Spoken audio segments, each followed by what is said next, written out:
દાહોદમાં ખાણ ખનીજ વિભાગની સૌથી મોટી રેડ પડી છે। દાહોદથી આ સમાચાર મળી રહ્યા છે। ખાણ ખનીજ વિભાગ દ્વારા સૌથી મોટી રેડ પાડવામાં આવી છે। પંચેલા ગામેથી ઝડપાયું કરોડોની રેતી ચોરીનું કૌભાંડ।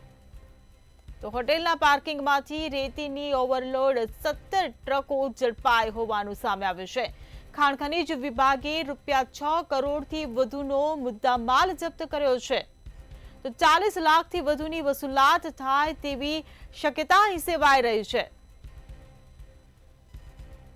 ત્યારે દાહોદથી આ સમાચાર ખાણ ખનીજ વિભાગની સૌથી મોટી રેડ પાડવામાં આવી છે। પંચેલા ગામેથી કરોડોની રેતી ચોરીનું કૌભાંડ ઝડપાયું છે।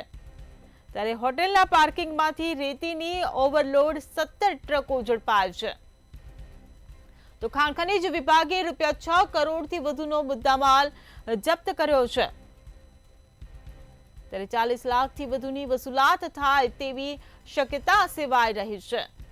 તો દાહોદથી આ સમાચાર મળી રહ્યા છે। દાહોદમાં ખાણ ખનીજ વિભાગની સૌથી મોટી રેડ પડી હોવાનું સામે આવ્યું છે। પંચેલા ગામેથી કરોડોની રેતી ચોરીનું કૌભાંડ ઝડપાયું છે। તો હોટેલના પાર્કિંગમાંથી રેતીની ઓવરલોડ 17 ટ્રકો ઝડપાય છે।